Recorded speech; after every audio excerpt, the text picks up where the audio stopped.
और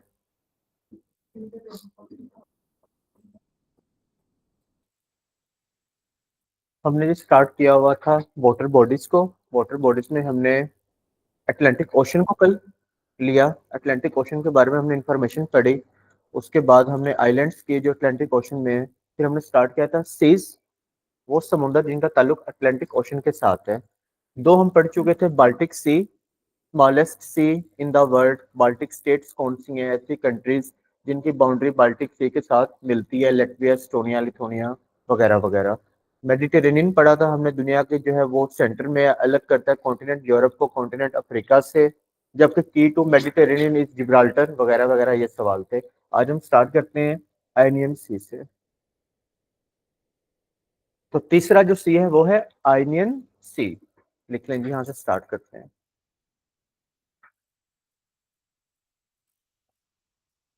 इसके बारे में पहला सवाल, Ionian Sea is located,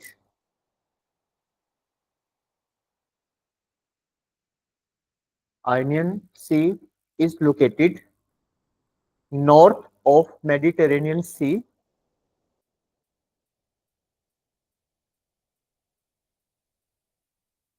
Ionian Sea is located on the north side of Mediterranean Sea and Adriatic Sea. Ionian Sea कहाँ पर है? ये नॉर्थ साइड पर है। किसकी नॉर्थ साइड पर है? मेडिटेरेनियन और एड्रियाटिक की नॉर्थ साइड पे, शमाल में है।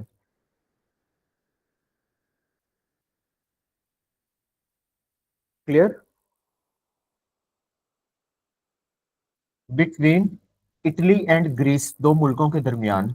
और दो मुल्क कौन से हैं? Italy and Greece. ग्रीस को उर्दू में आपने कहीं ना कहीं यूनान पढ़ा होगा।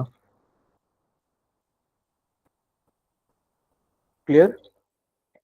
आइनियन सी कहाँ पर है? आइनियन सी नॉर्थ साइड पर है। किसके नॉर्थ साइड पर है? मेडिटेरेनियन और एड्रियाटिक के नॉर्थ पे है।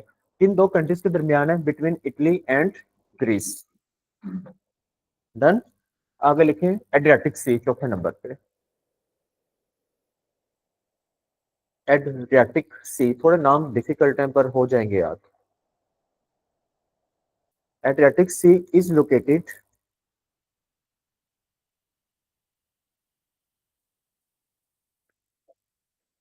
जल्दी आ जाए, जल्दी बैठे।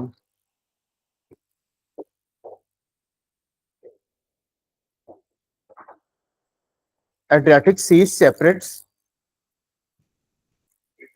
लोकेटेड छोड़ दें, सेपरेट कर लें।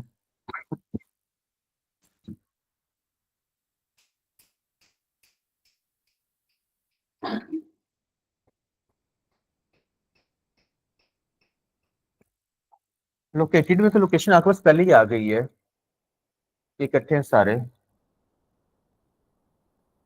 पेनिनसुला की डेफिनेशन बताएं क्या होती है? पेनिनसुला किसे कहते हैं? अगर आपकी क्लास के चारों साइडों पर जमीन है तो आपकी क्लास क्या है? Land lock. क्लियर? अगर आपकी क्लास के चारों साइडों पर पानी है तो आपकी क्लास क्या बन जाएगी? आइलैंड बन जाएगी। अगर आपकी क्लास के तीन साइड पर जमीन है और एक साइड पर पानी है तो आपकी क्लास क्या बन जाएगी? क्या बन जाएगी? गल्फ बन जाएगी। अगर आपकी क्लास के तीन साइड पर पानी और एक साइड पर जमीन है तो क्या बन जाएगी? पेनिनसुला। ठीक है, ऐसी जगह जिसके तीन साइड पर पानी हो और एक साइड पर जमीन हो तो उसे क्या कहते हैं? पेनिनसुला। तो एड्रियाटिक सी जो है वो सेपरेट करता है इटालियन पेनिनसुला को बाल्कन पेनिनसुला से।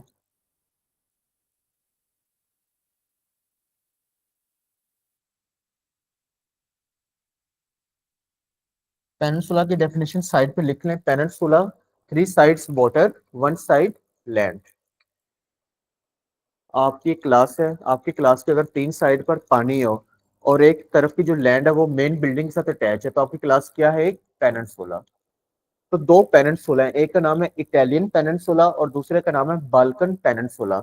इन दो पॉइंट्स को क्या चीज अलग करती है? एड्रियाटिक सी इनको अलग करता है। क्लियर है यहाँ तक?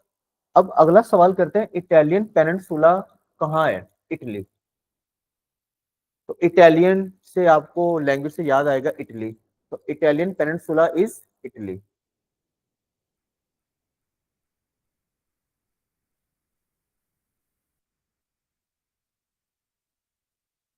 बाल्कन पेनिनसुला की कंट्रीज आपको याद करनी पड़ेंगी।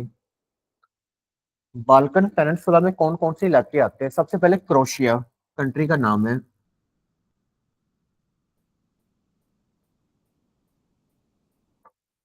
दूसरा Bosnia,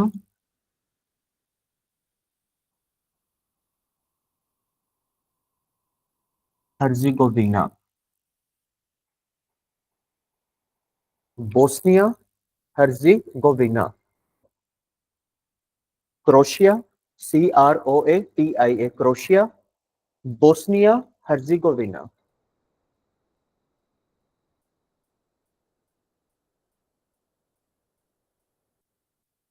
Yugoslavia and Albania. Paper में पूछा हुआ था अल्बानिया का कैपिटल बताएं। तिराना। तो ये यूरोपियन कंट्रीज हैं, ये चारों मिलके कौन सा पेनिनसुला बनाती हैं? Balkan peninsula. क्रोशिया, क्रोशिया के बाद है बोस्निया हर्जेगोविना, योगोस्लेविया एंड चौथे नंबर पे अल्बानिया। ये चार कंट्रीज मिलके कौन सा पेनिनसुला बनाती हैं? Balkan peninsula. जबकि इटालियन पेनिनसुला में कौन सी कंट्री शामिल होती है? Italy.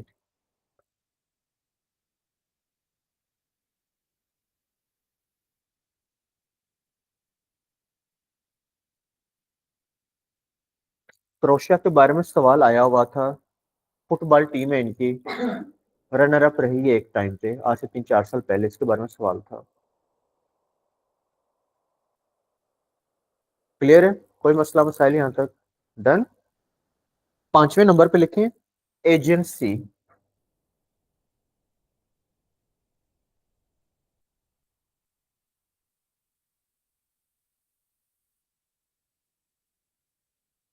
Aegean sea.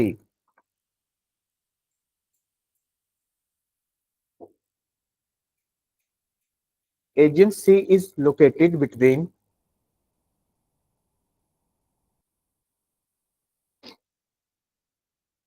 Aegean C is located between the Balkan peninsula and the Anatolian peninsula.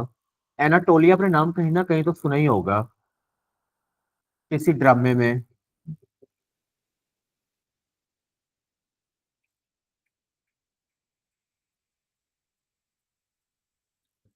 Aegean C is located between, यार नहीं है?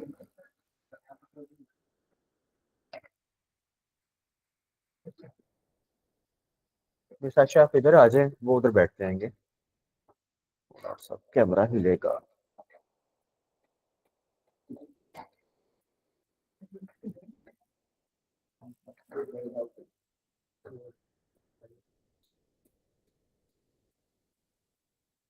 अरे, हो गया गुजारा।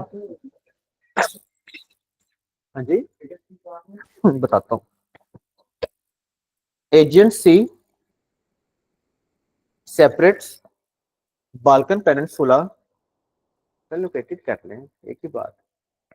लोकेशन होगी तो सेपरेशन होगी ना। Aegean C is located between Balkan peninsula and Anatolian peninsula.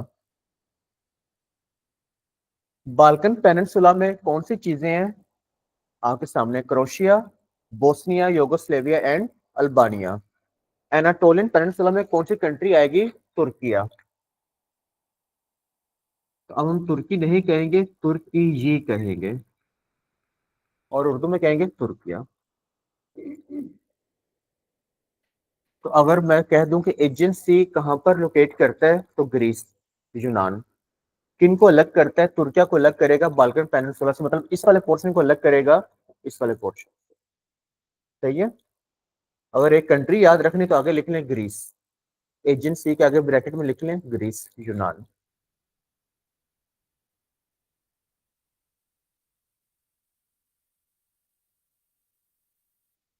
Clear?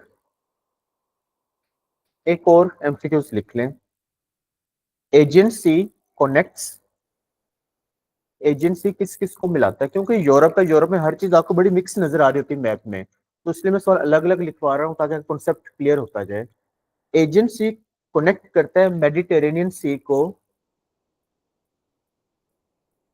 Aegean sea connects Mediterranean Sea with Dardanelles Strait. Dardanelles Strait.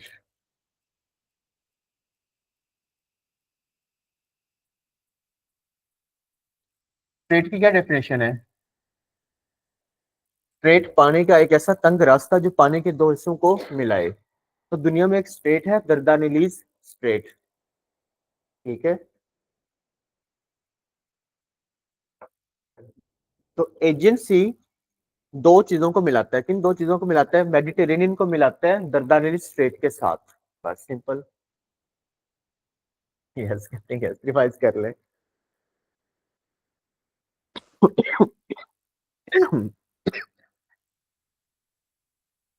लिख लिया सरों ने। अब मुझे बताएं बाल्टिक सी कहाँ पे है?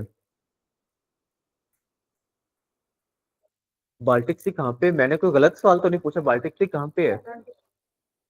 अटलांटिक में। तो सिंपल बताए ना कि वो मुल्क जिनकी बाउंड्री बाल्टिक सी के साथ लगती है उनको हम बाल्टिक स्टेट्स कहते हैं। कौन से हैं? लेटविया, इस्टोनिया, लिथुआनिया, तीनों यूरोपियन कंट्रीज है। तो उसमें इतना परेशान होने वाली तो बात नहीं थी।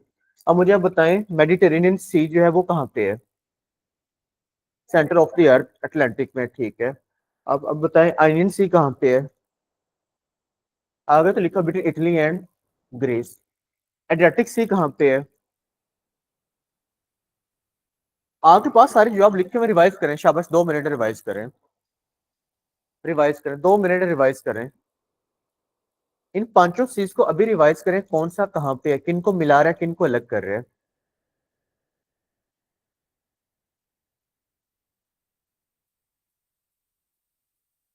जैन भाई आपको उर्दू जो है ना वो समझ नहीं आ रहा होता, क्योंकि हमारा लैपटॉप भाई जो है ना वो तारकिने वतन की कश्तियां टूटी हैं सर।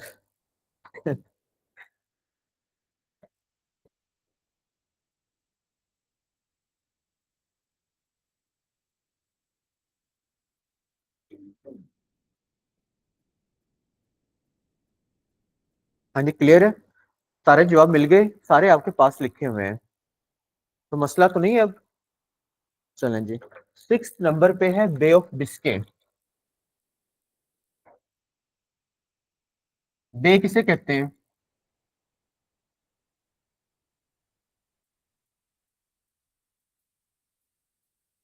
साइड पे लिख के देता हूँ। कुछ टर्म्स हैं, इन्हें एक साइड पे अभी लिख लें। आइलैंड से स्टार्ट करता हूँ। आइलैंड,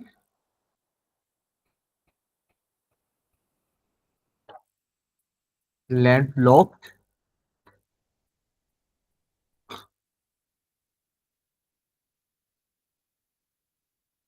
पेनिनसुला, पेनिनसुला के साथ ही केप, बाइट,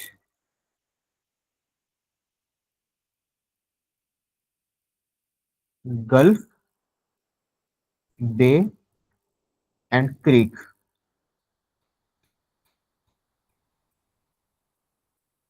ये जियोग्राफिकल टर्म्स हैं जो मुझे बार बार रिपीट करने पड़ेंगे, फिर आपको मसला होगा कि ये क्या चीजें हैं। तो अभी समझ लें, सिर्फ एक एक लाइन की छोटी छोटी डेफिनेशन है जुगाड़ वाली। आइलैंड को हम क्या कहते हैं? सिंपल, जजीरा। जजीरा क्या होता है? आप जिस क्लास में बैठे हैं, अगर इस क्लास के चारों साइड पर पानी आ जाए तो आपकी क्लास क्या बन जाएगी? एक आइलैंड बन जाएगी। क्लियर है? लैंड लॉक्ड, आपकी क्लास के चारों साइडों पर जमीन है, तो आपकी क्लास जमीन से घिरी हुई है। तो ऐसी जगह जिसके चारों साइडों पर पानी ना हो बल्कि जमीन, उसे क्या कहते हैं? Land locked. क्लियर? उसके बाद है पेनिनसुला। आपकी क्लास के अगर 3 साइड पर पानी आ जाए और एक साइड पर लैंड हो तो आपकी क्लास क्या बन जाएगी? पेनिनसुला। तो पेनिनसुला के आगे आप सिंपल लिखेंगे 3 साइड्स वाटर, 1 साइड लैंड। बहुत लंबी चौड़ी डेफिनेशन नहीं, सिंपल शॉर्ट सी। Peninsula, 3 sides water, 1 side land. Clear? If peninsula is less in size उसको हम तकरीबन केप कहते हैं। डेफिनेशन सेम ही है। If peninsula is less in size उसको हम क्या कहेंगे? केप। केप की भी डेफिनेशन आप कह सकते हैं कि 3 साइड्स वाटर, 1 साइड लैंड। मिलती जुलती तकरीबन, एग्जैक्ट नहीं लेकिन मिलती जुलती है। क्लियर? उसके बाद चार टर्म्स हैं, बाइट, गल्फ, बे और क्रीक। डेफिनेशन चारों की सेम है, three sides land, one side water. बस साइजेस का फर्क है, वो वक्त के साथ साथ आपको क्लियर होता जाएगा। आपकी क्लास के तीन साइड पर जमीन हो और एक साइड पर पानी हो तो आपकी क्लास क्या बन जाएगी? बाइट, गल्फ, बे या क्रीक बन जाएगी।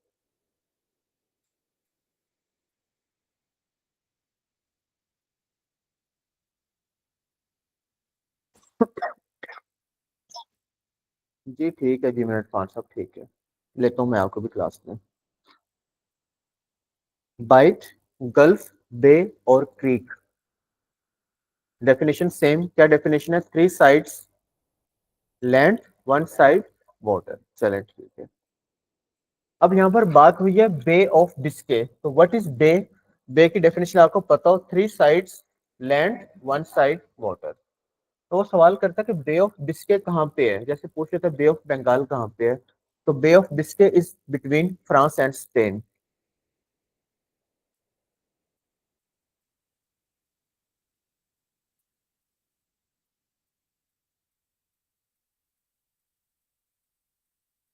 बे of Biscay is between France and Spain. Done. Next है जी Caribbean sea.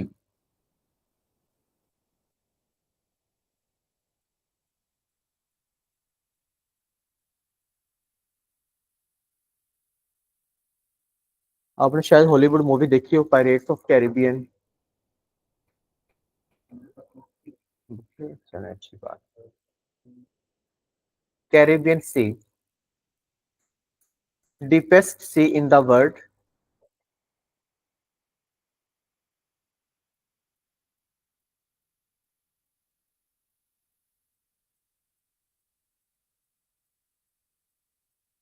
Deepest sea in the world is Caribbean.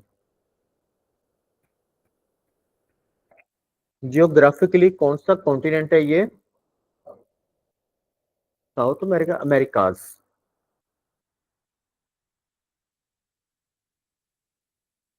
America's किसे कहते हैं? North America continent plus south America continent. जैसे ज्यादा मोस्टली नॉर्थ अमेरिका कॉन्टिनेंट ही आता है, याद रखिएगा।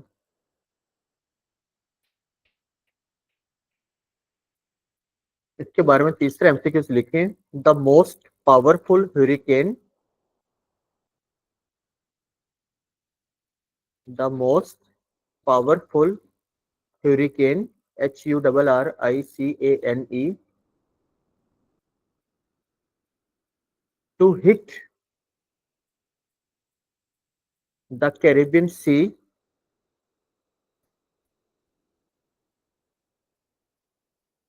on September 2017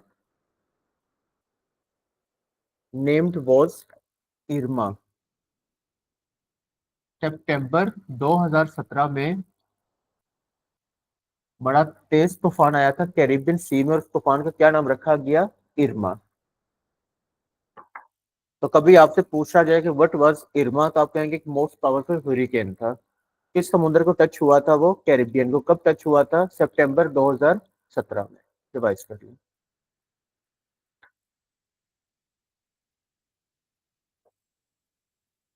आठवें नंबर पे नॉर्थ सी।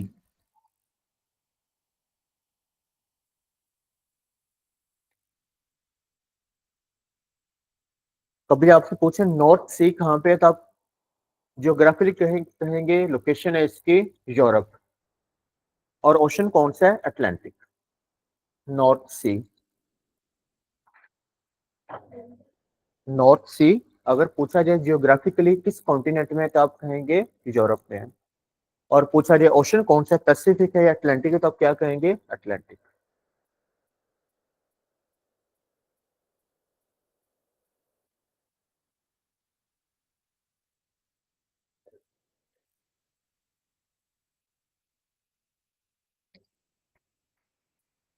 पैसिफिक नहीं, अटलांटिक।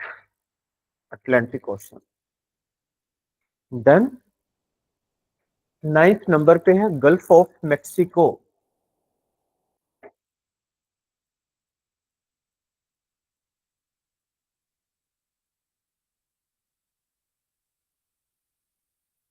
अब गल्फ से आपको डेफिनेशन याद आ जानी चाहिए, 3 साइड्स लैंड, 1 साइड वाटर। तो gulf of Mexico is largest gulf of the world. Gulf of Mexico is largest gulf in the world. एक सवाल क्लियर। दूसरा सवाल, जियोग्राफी के लिए कहां पर है? नॉर्थ अमेरिका कॉन्टिनेंट में है, मेक्सिको कंट्री में।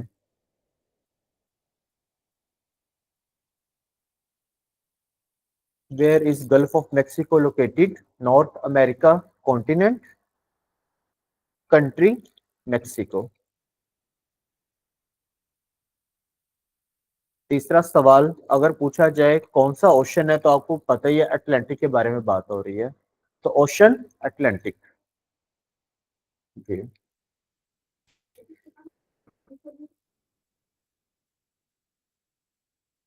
पहला सवाल, हाँ जी, largest gulf country Mexico, continent North America. हाँ जी, जियोग्राफिकली कैरेबियन सी। जयान साहब, जो कैरेबियन है ना, वैसे एग्जैक्ट बनता है नॉर्थ अमेरिका कॉन्टिनेंट में। आप अमेरिकाज लिख लें। जब आप नॉर्थ अमेरिका और साउथ अमेरिका पढ़ लेंगे, फिर आप अमेरिकाज आपको पढ़ाऊंगा मैं, फिर आपको मैं लैटिन अमेरिका पढ़ाऊंगा, फिर आपको मैं एंग्लो अमेरिका पढ़ाऊंगा। उसके बाद आपको सही क्लियर पता चलेगा। तो अभी दिल्ली दूर है, अभी फिलहाल अमेरिकाज लिख रहे हैं आप। ठीक है। सी ऑफ अजव 10वें नंबर पे। कुछ चीजों का जवाब अभी देने से ज्यादा कंफ्यूजन होती है, तो इसलिए मैं थोड़ा उसको पेंडिंग कर देता हूँ, कि थोड़ा उसके बारे में जरा और खोल के समझ लें, उसके बाद ज्यादा क्लियर हो जाता है। सी ऑफ ऑजव, इसके बारे में हमने पहले कुछ सवाल किया हुआ है। क्या किया है? Shallowest sea in the world. Shallow का मतलब है कम गहरा, तो लिख लें Sea of Azov is the shallowest. Shallow की स्पेलिंग है SHALLOWEST।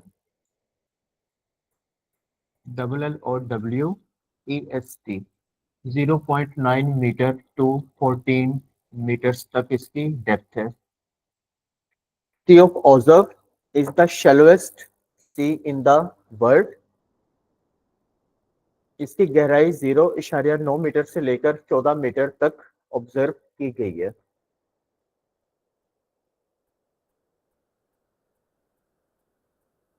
It is bordered with Ukraine on the north. It is bordered with Ukraine on the north, Russia on the east, Russia on the east,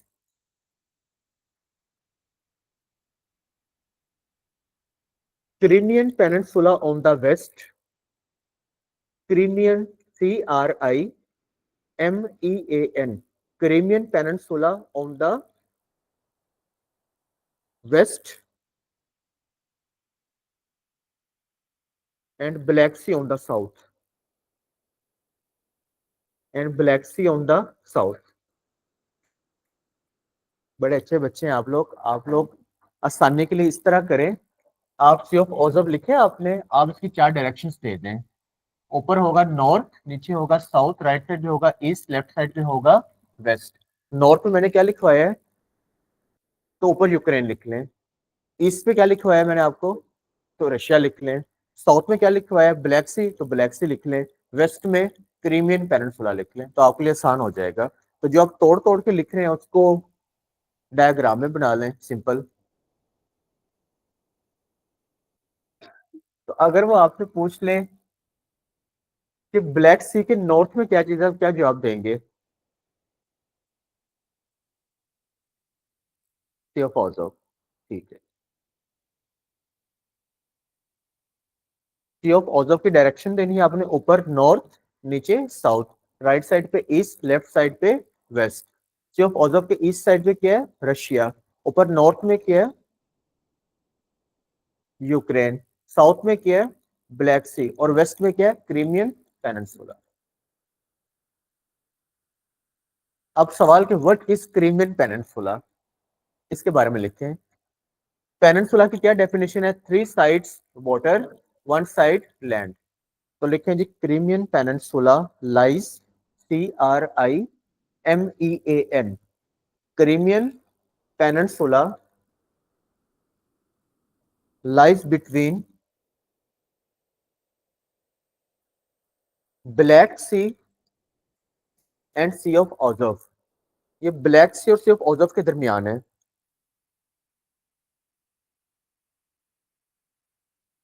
फिलहाल के इतना ही काफी है। Crimean Peninsula lies between Black Sea and Sea of Azov. Done. Black Sea भी कर लें, चले अब आ ही गया तो इसको नंबर दे देते हैं 11वां।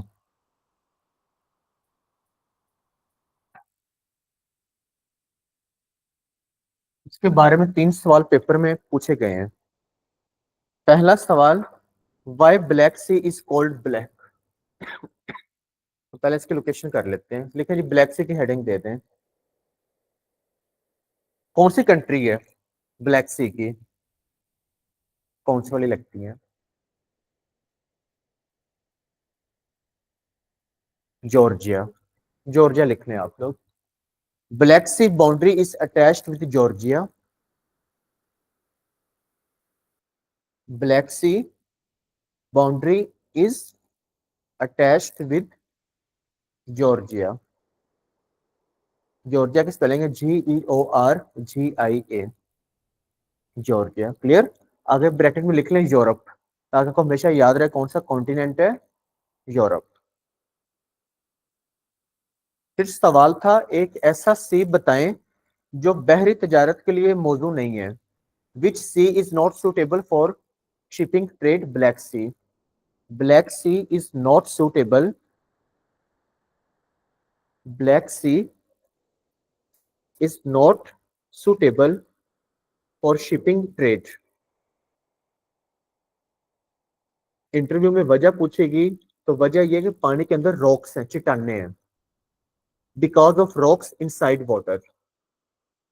बहरी तजारत के लिए क्यों ये समुद्र मौजूद नहीं है? क्योंकि पानी के अंदर रॉक्स हैं। Because of the rocks inside water.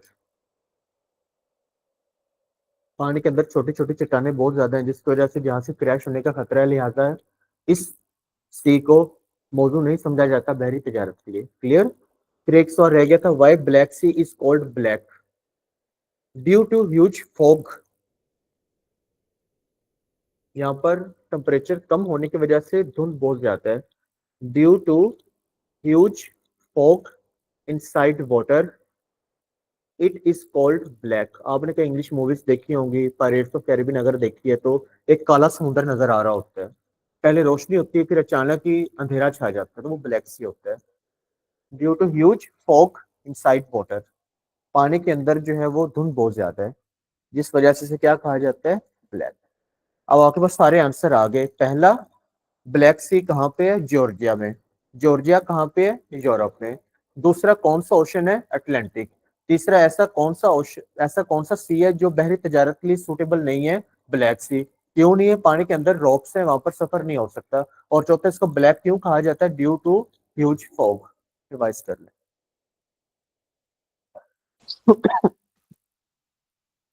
Ji mister जीवन इरफान साहब, मैंने आप लोगों को पढ़ाना है जियोग्राफी। जियोग्राफी में हमने पढ़ना है वर्ल्ड मैप। वर्ल्ड मैप में आपको पता है हमें दुनिया को पढ़ना है। दुनिया में मैंने 2 चीज़ों को स्टार्ट करना है, एक है लैंड और दूसरा है वाटर बॉडीज। तो मैंने मंडे से स्टार्ट किया हुआ है वाटर बॉडीज को। तो वाटर बॉडीज में हमने पैसिफिक पढ़ लिया, अटलांटिक पढ़ लिया, आपको ये रिकॉर्डिंग्स मिल जाएंगी। अटलांटिक के अंदर आज मैंने स्टार्ट किया था सीज, वो समुंदर जो अटलांटिक ओशन के अंदर है। और हमने स्टार्ट लिया था यहाँ से बाल्टिक सी, मेडिटेरेनियन, आइनियन, एड्रियाटिक और सोन, और 11 तक पहुंच गए हैं। उम्मीद है आप लोगों को याद हो जाएंगे इंशाल्लाह ताला, थोड़ा सा टाइम लगेगा, परेशान ना हो। मुझे भी नहीं होते थे, लेकिन फिर हो ही गए एक दिन। रिवाइज कर लें, बस बिस्मिल्लाह पढ़ के रोज जब करना है तो फिर करने ही करने हैं। अब जब आज गए इस मैदान में, डू और डाई वाला हिसाब है। जब करना है तो फिर करना है। मैं आपको बिल्कुल ये नहीं कहता कि आप 10-10 घंटे पढ़ें, ना मैंने कभी किसी को बोला है। लेकिन मैं ये जरूर कहता हूँ कि हर बंदे का आईक्यू लेवल डिफरेंट है, जो हम रोज काम करते हैं वो लाजमी याद हो। क्योंकि यहाँ पर अगर आप एक महीना नहीं पढ़ेंगे और 2 दिन 48 घंटे लगातार भी पढ़ेंगे तो कोई फायदा नहीं, फेल हो जाएंगे आप लोग। क्योंकि ये कंसिस्टेंसी बहुत जरूरी है यहाँ पर 2 महीने से काम स्टार्ट होता है और 12 महीने तक जाता है। 2 4 6 8 10 नॉर्मल है ये।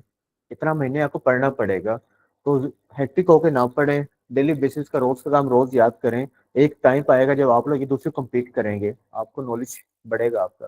तो जनरल नॉलेज लेते ही टाइम है, बहुत ज्यादा टाइम लेता है। तो मैं ये नहीं कहूंगा आप 2 2 4 4 6 6 घंटे पढ़ें, जरूरत नहीं है। अपने आईक्यू के हिसाब से पढ़ें। आज जो काम आपको मिला है, जिस भी सब्जेक्ट का मिला है, आप आधे घंटे में करें, घंटे में करें, 2 घंटे में करें, उसको एंजॉय करें, अपनी लाइफ में एंजॉय करें। जो आपके जरूरी काम है वो करें। लेकिन रोज का काम रोज पे हो। पेंडिंग काम नहीं करना। अगर आप 5 दिन काम याद नहीं करेंगे, सैटरडे संडे आपको याद हो जाएगा, लेकिन मंडे ट्यूसडे यही काम आपको मिक्स हो जाएगा। यहाँ पर मिक्स नहीं करना, चीजों को अलग अलग याद करना। बस लगे रहे, बाकी अल्लाह पर खैर करेंगे इंशाल्लाह। जो पेपर पास कर रहे हैं वो आप जैसे लोग ही हैं ना, अलग थोड़ी ना कुछ। मिस ये जो है ना, नाम एक ही है। बोस्निया हर्जेगोविना एक ही नाम है। असल में जब हम यूरोप की बात करते हैं तो यूरोप में हमें इस तरह के नाम मिलते हैं। जैसे मिसाल के तौर पे आप जब यूरोप पढ़ेंगे तो आप पढ़ेंगे ऑस्ट्रो हंगेरियन एम्पायर। छोटी छोटी सल्तनतें थी, बादशाह थी। फिर जब वर्ल्ड वार हुई तब ये हिस्सा टूटा और 2 मुल्क बन गए। ऑस्ट्रिया अलग कंट्री बन गई और हंगरी अलग बन गई। तो इस तरह के नाम तो काफी हैं यूरोप में। खैर कोई नहीं, पढ़ लेंगे, वो भी रिवाइज कर लें फिलहाल। 2 मिनट है पूरे, आप लोगों के पास रिवाइज करें, अच्छे से रिवाइज करें। यहाँ से स्टार्ट हो जाए, बाल्टिक सी से शुरू हो जाए।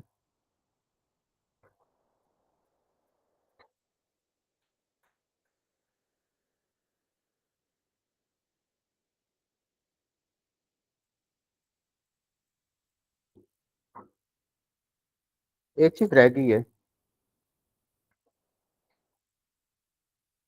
चैनल।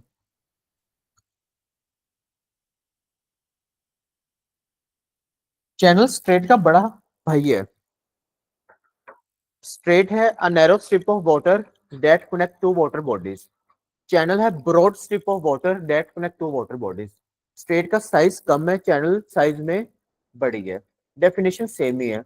स्ट्रेट और चैनल जहां जहां होंगे वहां क्या काम करेंगे, पानी के दो हिस्सों को मिलाएंगे और दो लैंड्स को अलग करेंगे।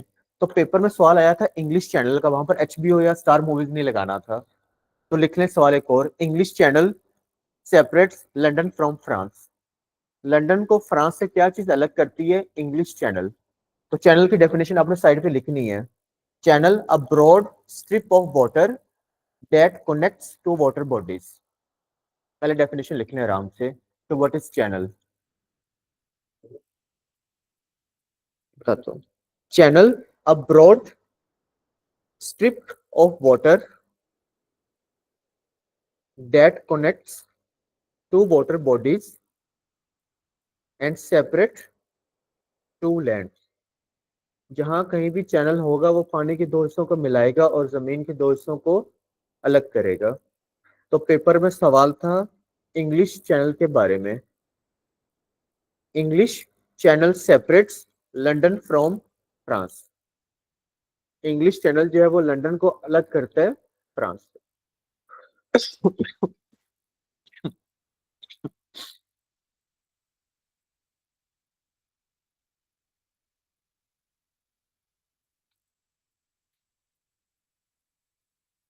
क्लियर, चलें।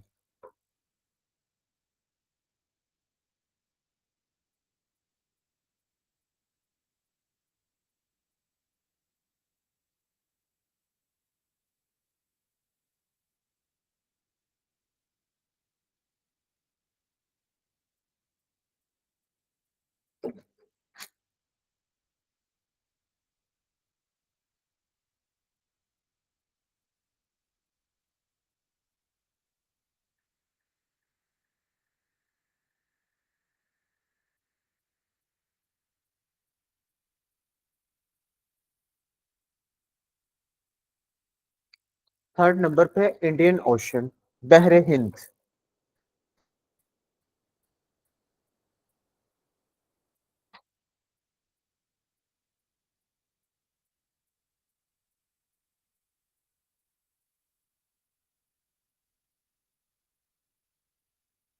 Third largest ocean in the world, दुनिया का तीसरा बड़ा ओशन कौन सा है?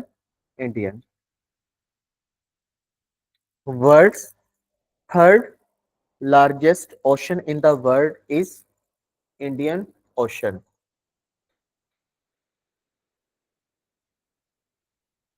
क्लियर? दूसरे एमसीक्यू जिसके बारे में लिखें, इंडियन ओशन इज लोकेटेड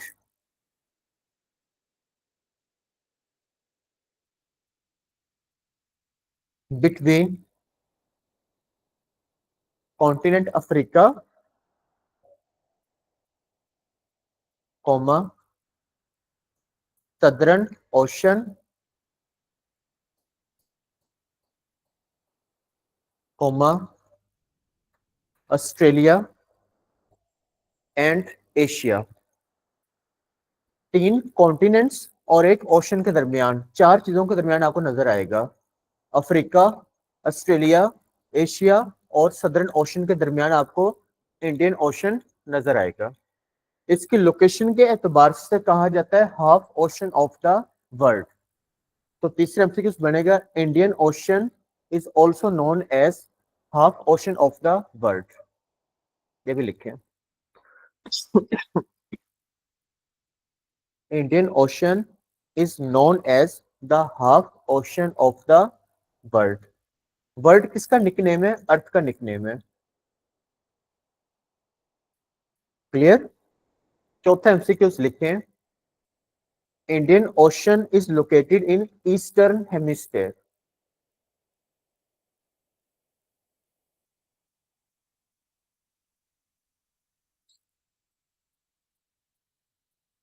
आप लोगों ने इक्वेटर लाइन पढ़ी?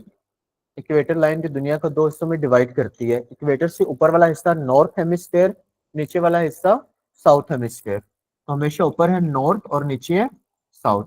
फिर हमने एक लाइन पढ़ी प्राइम मेरिडियन, ठीक है? प्राइम मेरिडियन, ये वाली सारी साइड कौन सी होगी?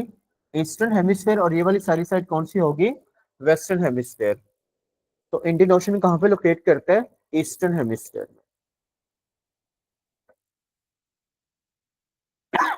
सदर्न ईस्टर्न बनता है, ऐसे आप ईस्टर्न लिख लें, काम चल जाएगा।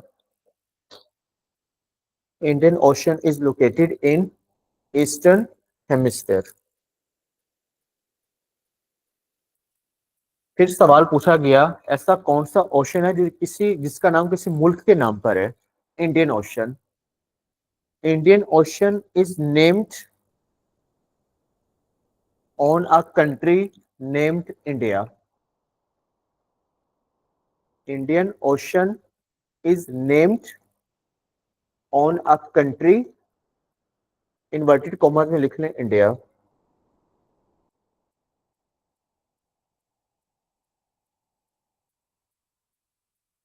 डन। एक और सवाल भी लिखे यहाँ पर,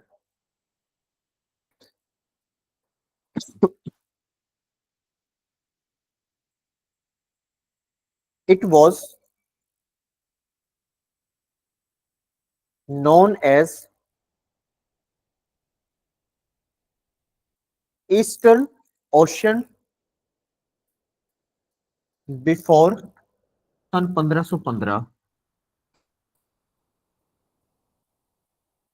सन 1515 से पहले इंडियन ओशन का क्या नाम था? Eastern Ocean. या earlier 1515 Indian Ocean was known as Eastern Ocean. जैसे आपको ज्यादा इजी लगे वैसे लिख लें। क्लियर? अगला एमसीक्यू लिखें, warmest ocean of the world. Warmest का क्या मतलब है? गर्म पानी है, सारा साल जमता नहीं है, सारा साल ट्रेड हो सकती है। Warmest ocean of the world is Indian ocean.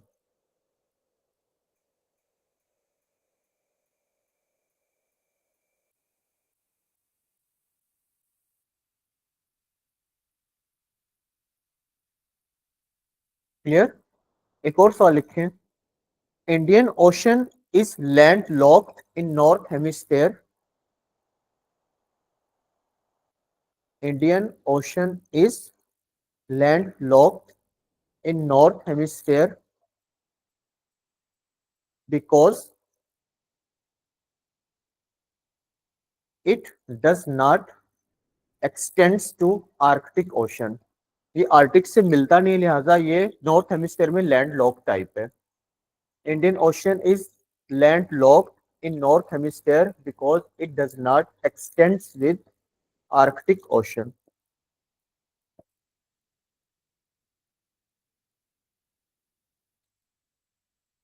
Clear. Most important सवाल लिखें। 40% of world's oil, 40% of world's oil production comes from Indian ocean. दुनिया का 40% जो तेल है वो इंडियन ओशन के थ्रू जो है ओवरऑल दुनिया में तजारत किया जाता है। 40% of world's oil trade can be made possible through Indian Ocean. और ज्यादा इजी करती है।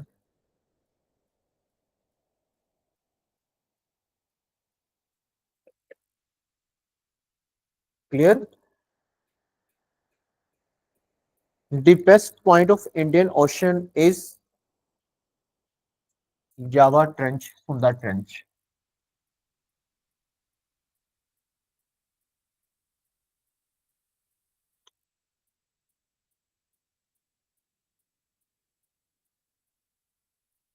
Deepest point of Indian ocean is Sunda Trench. हाँ, जवाब इसी के नाम है, एक ही नाम है।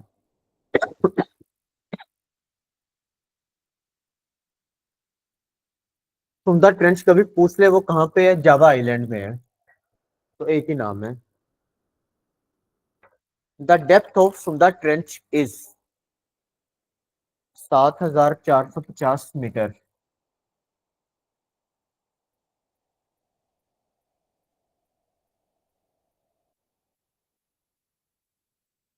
7450 metre. Which instrument is use to measure depth.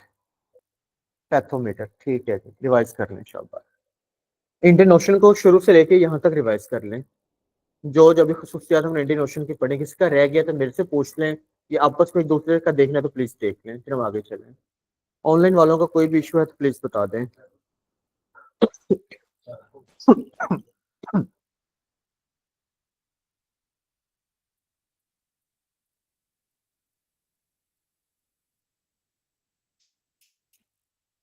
ये मिस मुबर्रा कोई सवाल है तो प्लीज मैसेज टाइप करें। साकिब साहब आप किसकी लोकेशन पूछ रहे हैं? सवाल पूरा सुंदर ट्रेंच की डेप्थ बताइएगा। सुंदर ट्रेंच की 7450 मीटर लिखी हुई है। इंडियन ओशन, इंडियन ओशन का आपको लोकेशन बता तो दी है। चार चीजें आपने याद रखनी है, एक तरफ है अफ्रीका, एक तरफ है ऑस्ट्रेलिया, एक तरफ है एशिया और एक तरफ है सदर्न ओशन। इन चार के दरमियान इंडियन ओशन है। इसे half ocean of the earth कहा जाता है लोकेशन के एतबार से। वर्ल्ड मैप ले लिया आप लोगों ने?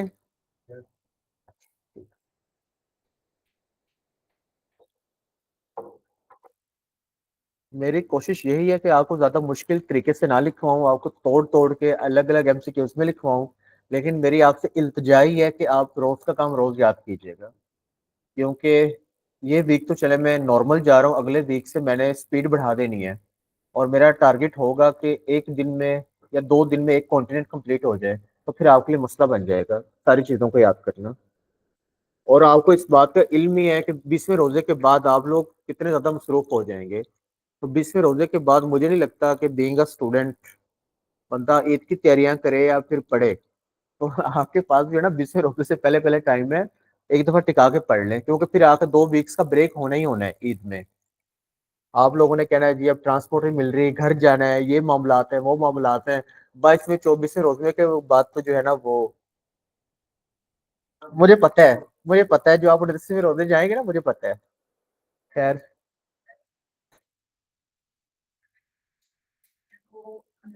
हाँ जी, जो जो रिसर्च है ना वो यही कहती है कि वो जो है ना एक खास पॉइंट के करीब जाए ना, तो वो चीज पानी के अंदर जो है ना वो गर्क हो जाती है, कश शकल की वजह से ग्रेविटेशनल पुल बहुत ज्यादा है वहां पे। वो माही गिर भी नहीं जाता वहां, और पानी की जो भी चीज सराउंडिंग में जाएगी ना, चाहे हवा से जाए चाहे वो पानी के पास से जाए, वो पानी के अंदर गर्क हो जाती है। हाँ जी, पानी के अंदर गर्क हो जाती है वो। तो पानी के अंदर ही तो इशू है ना सारा। जो ग्रेविटेशनल पुल है वो पानी के अंदर ही तो है। तो उस स्पेसिफिक एरिया में जो भी चीज जाती है, चाहे वो हवा में हो चाहे वो सराउंडिंग में हो, वो उस पानी के अंदर खींची चली जाती है। तो यही आज तक पता नहीं चल सका, अलग अलग लोगों का अलग अलग उसके बारे में राय है। इसलिए उसे कहते हैं बरमुदा ट्रायंगल के उस इलाके में, उस ट्रायंगल में जाना जो है ना वो जान का खतरा ही है, जो भी चीज जाएगी उसके अंदर जो है ना अट्रैक्ट हो जाएगा। ब्लैक होल भी पता नहीं, अलग अलग थ्योरीज हैं साइंटिफिक।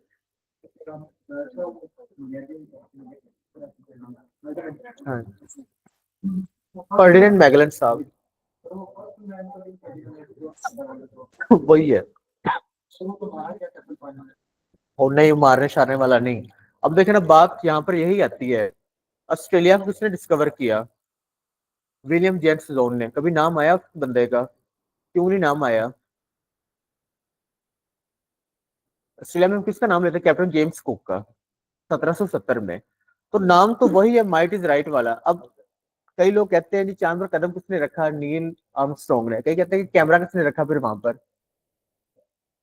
तो बात इस तरह बड़ी होती है।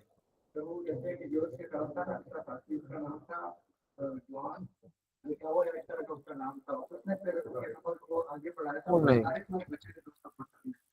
देखें अगर आप चांद पे किसने कदम रखा, आप कभी बुज एल्ड्रिन का नाम नहीं ले सकते। बुल एल्ड्रिन दूसरा बंदा था। समझ आ गई बात की? तो नाम आप उसी के रहेंगे जो आया है मार्केट में, सामने आया है। अब वो मर गया या उसने कंटिन्यू किया, हमें उससे क्या लेना देना। हाँ, पेपर में फर्डिनेंड मैगलन साहब भी आएगा। नहीं नहीं, वो फेक नहीं होता। इस तरह के नाम डबल डबल होते हैं। हाँ, नहीं नहीं, वो वही आएगा। रिवाइज कर लें, शाबाश।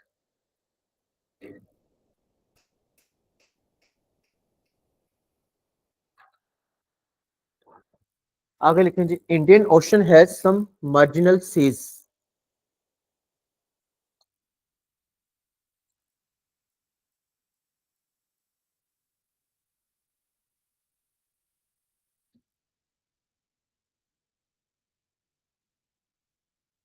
Indian Ocean has many marginal seize.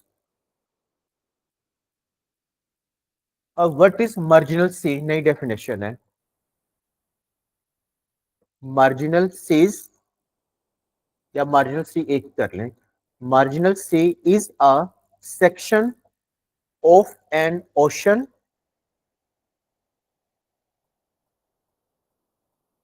Marginal sea is a section of an ocean that is partially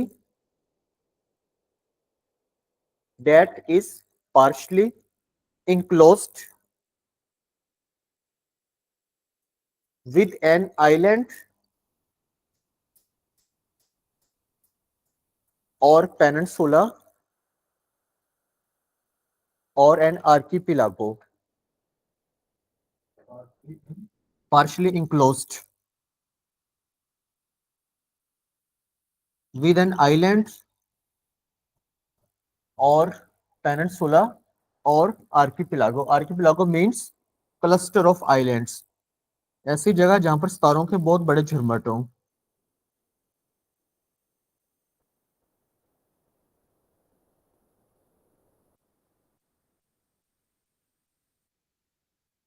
ये लिखती हैं archipelago, ARCHIPELAGO। Archipelago means cluster of islands. ऐसे ममालिक जहां पर बेतहाशा जजीरे होंगे उन्हें आप कहेंगे आर्किपिलागो स्टेट्स कहेंगे। हाँ जी, जजीरों का झुरमट। ठीक है, सारे आ गए हैं। जजीरों का झुरमट आ गया जी। नहीं जी, जजीरों का झुरमट क्लियर है। तो मार्जिनल सीज याद रखिएगा, मार्जिनल सीज ओशंस का वो हिस्सा होते हैं जो किसी ना किसी पेनिनसुला के साथ या किसी न किसी आर्किपिलागो के साथ या किसी न किसी आइलैंड के साथ अटैच होते हैं, उन्हें कहते हैं मार्जिनल सीज। और इंडियन ओशन के मार्जिनल सीज बहुत ज्यादा है। Marginal seas are very important for trade, very तजारत के लिए बड़े मौजू होते हैं। Marginal seas are very important for trade.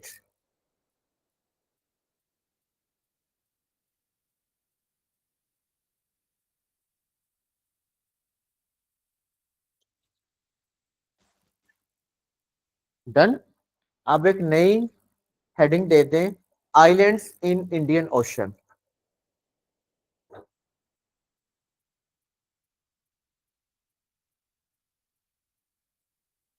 Islands in Indian Ocean. Indian Ocean के सबसे बड़े आइलैंड का नाम है Madagascar.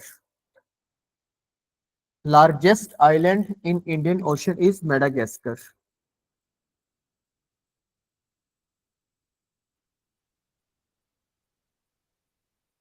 Largest island in Indian ocean is Madagascar.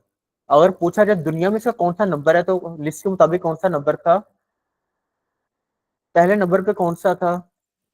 Greenland. दूसरे नंबर पे न्यू गिनी। तीसरे नंबर पे बोर्ने। चौथे नंबर पे मेडागास्कर। पांचवें नंबर पे बफिन। बर्फी को आपने पांचवें नंबर पे याद रखना है, मैंने पहले ही बताया था। उसके बाद Sumatra, Honshu, Victoria, Great Britain और लेस्टर आइलैंड। मेडागास्कर का पुराना नाम है Malagasy. Madagascar old name मेलागैसी।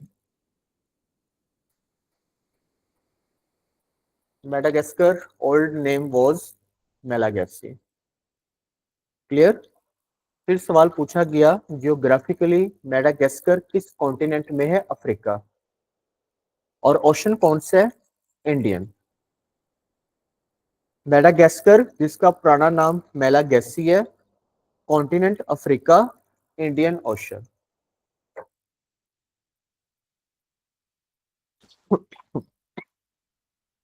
Clear. एक आपने, हाँ जी, बॉलीवुड मूवीज का आपने मॉरिशियस नाम सुना होगा। मॉरिशियस भी जो है वो एक आइलैंड है अफ्रीका का, इंडियन ओशन में। Mauritius is an island of continent Africa in Indian ocean. Mauritius 1990s वाली मूवीज, अक्षय कुमार और वो, उसमें मूवीज में मॉरिशियस का काफी दफा जिक्र आया होगा है। आप शायद मकाओ भी कभी सुना हो। खैर वो बात की बात है। Mauritius, what is Mauritius? Mauritius is an island located in continent Africa, ocean Indian. Mauritius is an island located in continent Africa, Indian Ocean. इसके अलावा कोमोरोस भी है, कैप वर्डी भी है, वो अलग अलग हम बाद में करेंगे जब अफ्रीका पढ़ेंगे, तो अभी नहीं, अभी जरूरत नहीं है। क्लियर। अब लिखेंगे जी सीज इन इंडियन ओशन। कोई 3-4 दिन आप लोगों की दुनिया पानी पानी हो जाएगी, बस ओशन से निकलेंगे सीज में जाएंगे, सीज से निकलेंगे आइलैंड्स में जाएंगे, कल तक इंशाल्लाह खत्म हो जाएगा। अब हमने वो समुद्र करने हैं जिनका ताल्लुक इंडियन ओशन के साथ है। तो सबसे पहले तो आपको पता ही है अरेबियन सी, जिसे उर्दू में कहते हैं बहीरा अरब। तो पहले नंबर पे अरेबियन सी, उर्दू में लिख लें बहीरा अरब। पाकिस्तान, इंडिया साथ लिख लें, मेंशन कर लें। क्लियर। दूसरे नंबर पे लिखें जी बे ऑफ बंगाल। बे की डेफिनेशन आपको पता है, 3 साइड्स लैंड, 1 साइड वाटर। तो बे ऑफ बंगाल कहाँ पे है? बंगाल से बांग्लादेश, आगे लिख लें। बे ऑफ बंगाल का ताल्लुक किस ओशन से है? इंडियन से, अटलांटिक से, पैसिफिक से? इंडियन से। तो बे ऑफ बंगाल, आगे आप लिख लेंगे बांग्लादेश।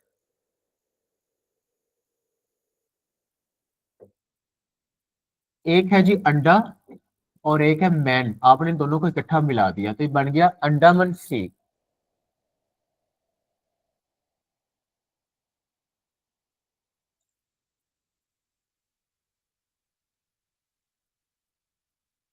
अंडमान सी है थाईलैंड में।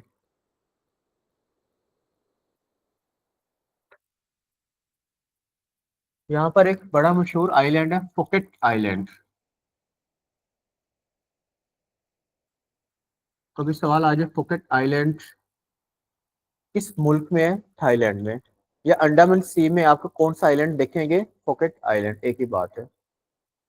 तो फुकेट आइलैंड या अंडमान सी कंट्री कौन सी है, थाईलैंड। आगे चौथा लिखें।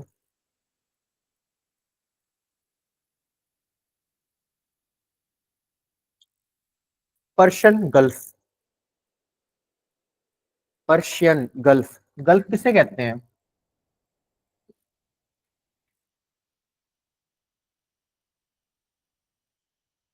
पर्शिया किस कंट्री का पुराना नाम है, ईरान। तो पर्शियन गल्फ कहां पर होगा, इधर, वेस्ट ऑफ एशिया, ठीक है। पर्शियन गल्फ लिख लें। पर्शिया पुराना नाम है ईरान का, हमेशा याद रखिएगा। गल्फ आपको पता है, three sides land one side water. तो पर्शियन गल्फ का ताल्लुक किस कंट्री से है, ईरान। और ईरान एक वेस्ट एशियन कंट्री है, जिन्हें मिडिल ईस्ट कंट्रीज कहा जाता है। गल्फ ऑफ ओमान भी लिख लें। अब गल्फ ऑफ ओमान नाम से पता चल रहा है, gulf of Oman, OMAN, Oman country है।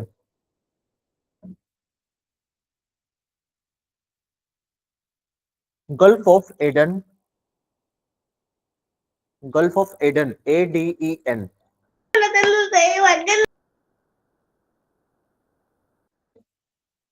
मैं भी पता है किधर है, गल्फ ऑफ एडन। आगे लिखें, रेड सी। रेड सी,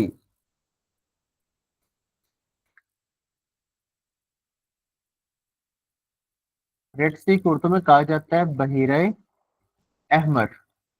इस्लामिक स्टडीज में सवाल आता है कि फिरौन कहाँ पे गर्क हुआ था, रेड सी में। उर्दू में सवाल आता है, फिरौन किस समुद्र में गर्क हुआ, बहीरे अहमर, रेड सी में। क्लियर।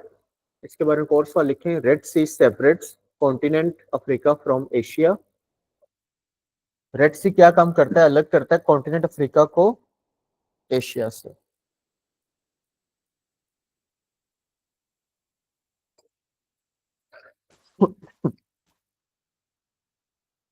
डन। आगे लिखेंगे गल्फ ऑफ अकाबा।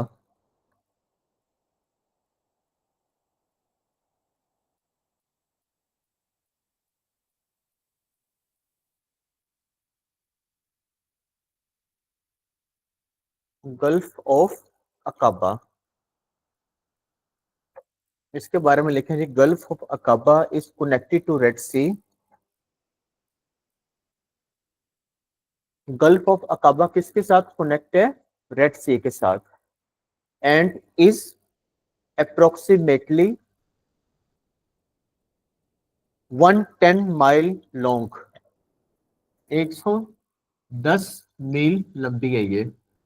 110 मील बनती है 170 किलोमीटर, क्योंकि 1 mile is equal to 1.6 kilometre. तो गल्फ ऑफ अकाबा किसके साथ कनेक्ट है, रेड सी के साथ कनेक्ट है। मील में कितनी लंबी है, 110 मील। किलोमीटर में पूछे तो कितनी लंबी है, 170 किलोमीटर, क्योंकि एक मील बराबर है 1.6 किलोमीटर से। Gulf of Aqaba is bordered with, gulf of Aqaba is bordered with Israel, comma Egypt, comma Jordan and Saudi Arabia. Israel, Jordan, Egypt और सऊदी अरेबिया, इन चार मुल्कों के साथ ये अटैच है। क्लियर। पर्शियन गल्फ पे आ जाए, जो हमने लिखा था ना पर्शियन गल्फ, वहां पर आ जाए।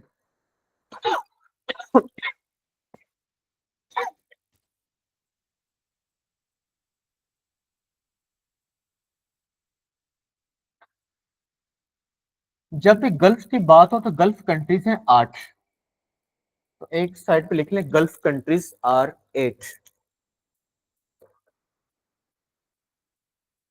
कोई आपसे सवाल करते हैं ना what do you know about gulf countries, तो आपने यानी गल्फ कंट्रीज हैं टोटल 8। हाँ जी, खलीजी ममालिक। नाम लिख लें जिनके। ईरान, नहीं पहले नाम लिख लें, फिर बाद में गिन लीजिएगा। पहले नाम लिख लें। ईरान, ईरान के बाद इराक, इराक के बाद कुवैत, कुवैत के बाद सऊदी अरेबिया, बहरीन, बहरीन के बाद कतर, कतर के बाद ओमान, ओमान के बाद यूएई, मुत्तहदा अरब अमारात, यूनाइटेड अरब एमिरेट्स जो 7 हैं, Abu Dhabi, Sharjah, Fujairah, Umm al Quwain, Ajman, Ras al Khaimah और वगैरह। वो बात की बात है। ये 8 कंट्रीज को क्या कहा जाता है? गल्फ कंट्रीज कहा जाता है। ठीक है। इंडियन ओशन में आगे लिखें एरल सी। अभी 3 मिनट पड़े हैं यार, प्लीज बस 2-4 बातें मुझे कंप्लीट करवाने दें।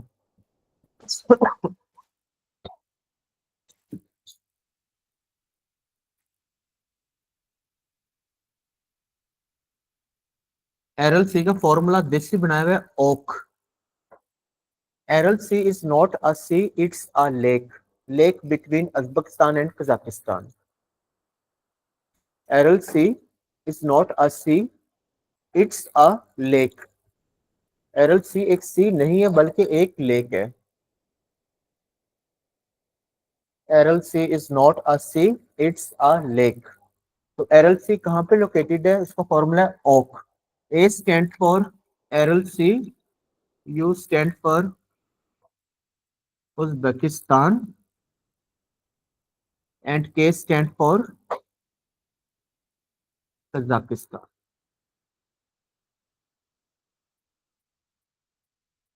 हाँ जी, याद रहेगा।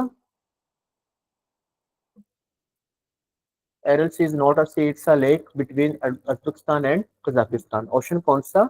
Indian. Done.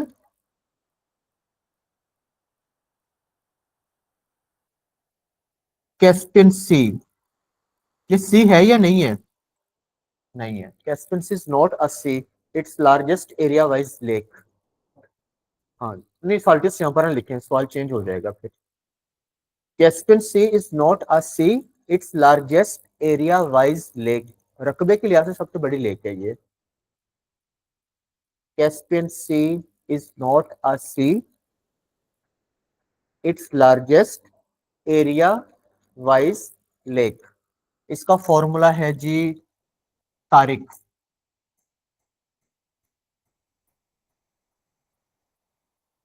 Tariq stand for, T stand for Turkmenistan, A stand for Azerbaijan, I stand for Iran, R stand for Russia, K stand for Kazakhstan. इन 5 मुल्कों के साथ अटैच है तारिक।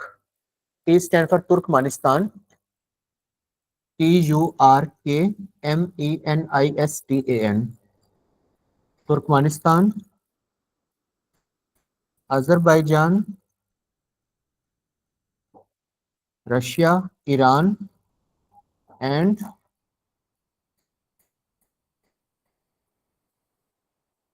कजाकिस्तान।